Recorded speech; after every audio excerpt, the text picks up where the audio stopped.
lately, with just everything going on in the world, it really got me thinking more critically about what me as a man and what other men out there have seen modeled to them, what they're trying to define for their own standard in life, and also, more importantly, the danger of what society tells you a man is.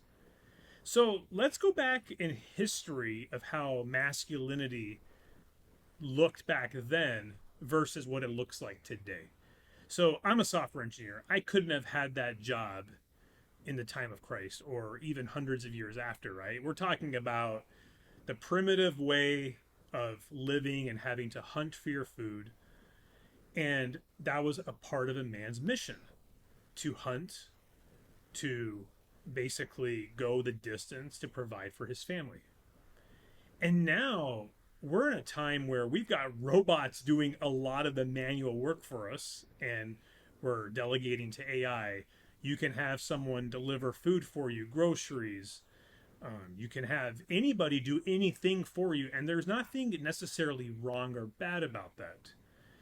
But to no fault of our own as men out there, society has also really clouded the definition of traditional masculinity because A, life now is so much more different than how it used to be. But then B, family dynamics are way different, and that's going to be the main focus of this video, or at least a big part of it, because I don't want you to miss this. So stick around, because we really need to have a heart-to-heart conversation about family dynamics and how that has changed.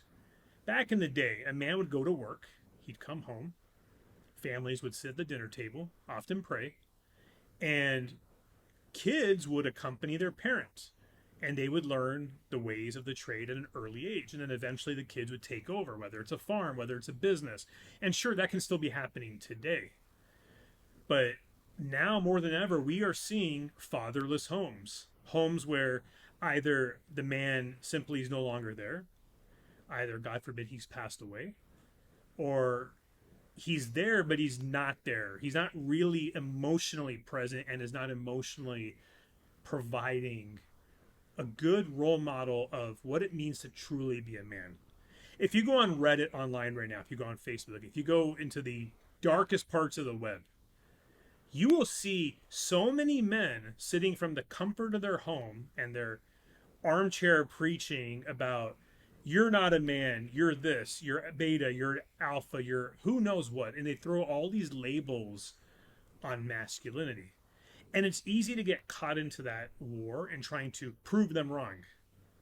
And as a man, I have felt that in the past of trying to prove my worth, prove my value, prove that, yes, I've made it and I am a man. But just like politics, that can be a very divisive tactic of the enemy. Because true confidence, true masculinity does not need to be loud. Perfect example. The most masculine man we ever have heard about in our life, or not in our lifetime, but just that we've heard about, is Jesus.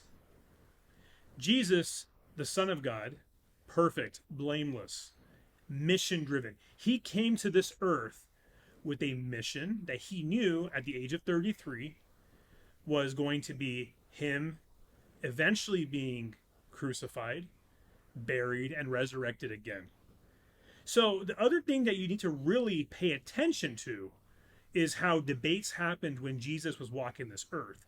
When he was going back and forth with the Pharisees, with the Sadducees, any scoffer, any doubter, he didn't just stay in that circle and just have endless debates. He had work to do, and he had a mission and a purpose that he knew he had to fulfill. And that is masculinity. When Satan tested and tempted Jesus in the desert and basically telling him, if you're really the Son of God, you would do X, Y, and Z. Sounds like today's debates, right? If you're really a man, you're going to look like this. You're going to lift this much weight at the gym. Your family dynamic is going to look like this. You're going to grunt louder than X, Y, and Z. All these challenges and tests of manhood. But how did Jesus respond? He rebuked with truth, and eventually the devil fled him.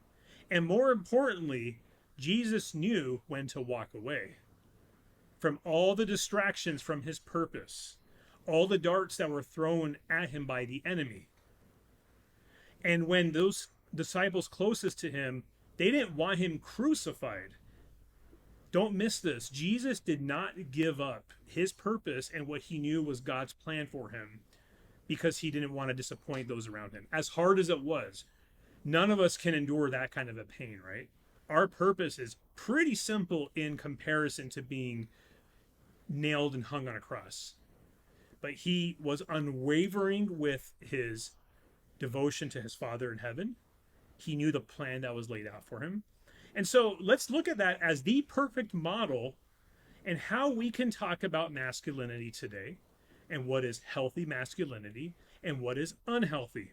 Classic examples of unhealthy masculinity is when a man is led by other people, especially other men, in a way that takes him off his purpose that God has planned for him.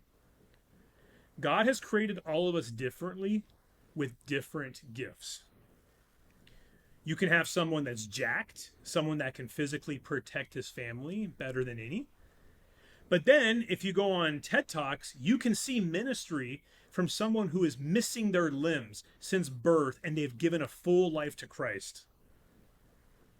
You mean because they can't go and lift weights that they cannot serve, they're not really a man? That they have an ailment, that they're not really a man?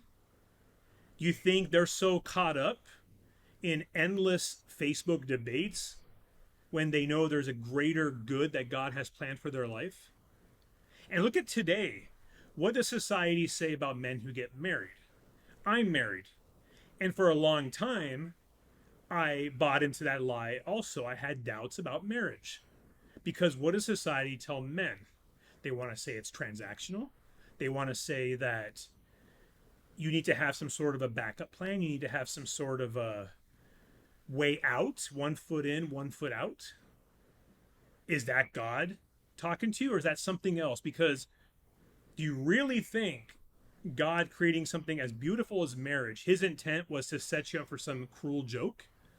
To have us get married just so we can be tricked?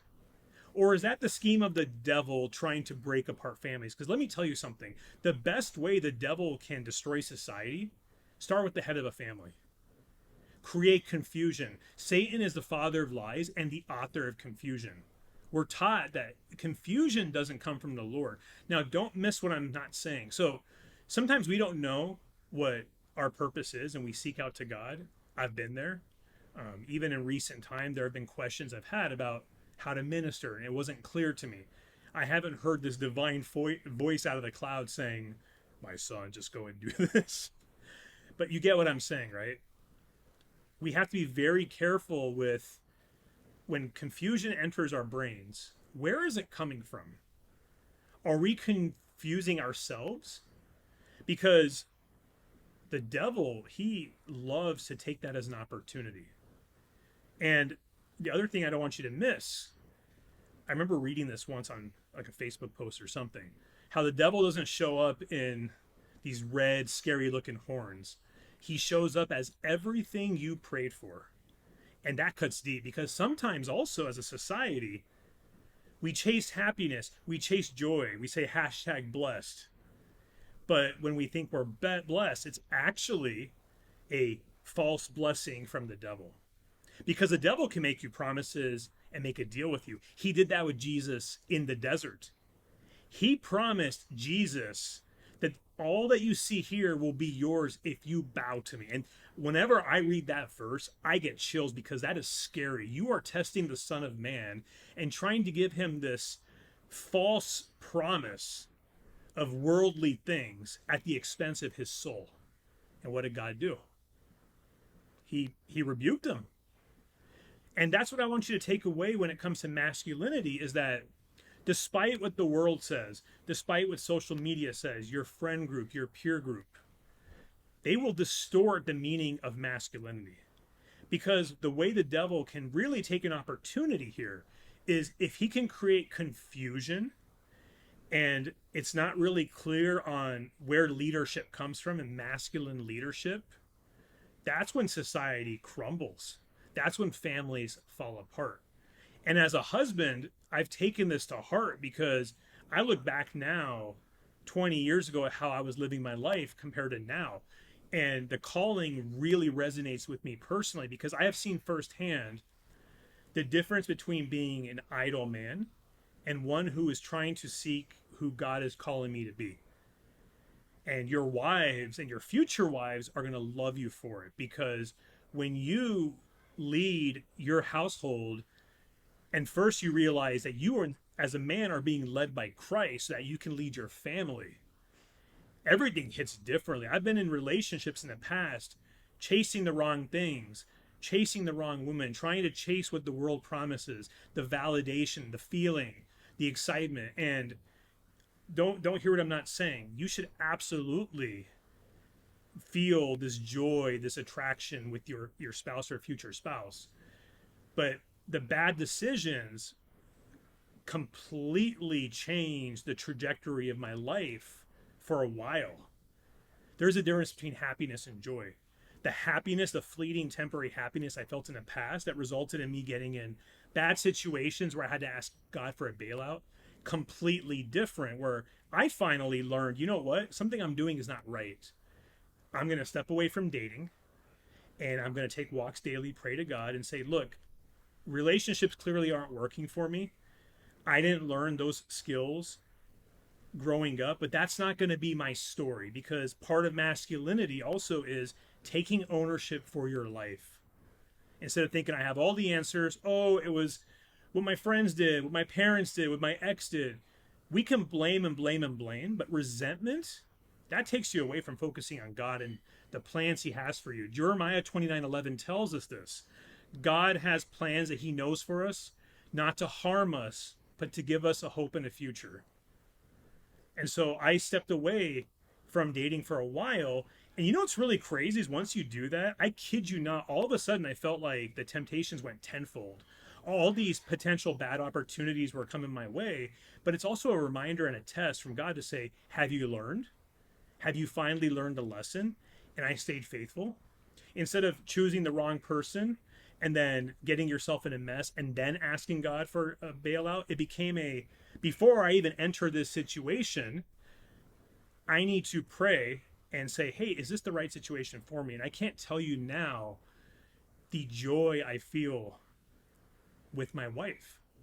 She's unbelievable. We share the same faith. And it really restored a lot of hope for me. And that, hey, doing it God's way, looking at masculinity God's way and not what society says, which tries to break families, the opposite of masculinity. Sorry, but driving the Lambo, having all the money in the world, that does not make you a masculine man. Beating your chest louder than anybody else doesn't make you necessarily more of a masculine man. It just makes you louder. Because here's the thing, no matter how we look on the outside, God knows the presence of our heart on the inside. You can look jacked, you can be a millionaire, but we see in Hollywood how many marriages fall time and time again where money did not save them. Because no matter what you put on the outside, if we haven't healed on the inside, if we haven't done that inner work, if we don't have that heart posture for Christ, to take ownership of the mistakes in our life, to say, you know what, I messed up, I need you, Lord, then we are just fooling everyone, including ourselves, because we're not going to fool God. He knows exactly where we are, but he's also a gracious God to meet us where we are. That despite all the junk we brought into our life and asked for a bailout for, he still will forgive us because he is a loving father. God tells us that a righteous man will fall 7 times and he'll get back up. Don't be discouraged. When you mess up, even as a believer, it's going to happen. It's about getting back up, telling God, look, I am sorry, but I know you're also my strength. I can't do it on my own. And that's why even as a believer, I need to carry my life and carry my cross because you are the head of my life.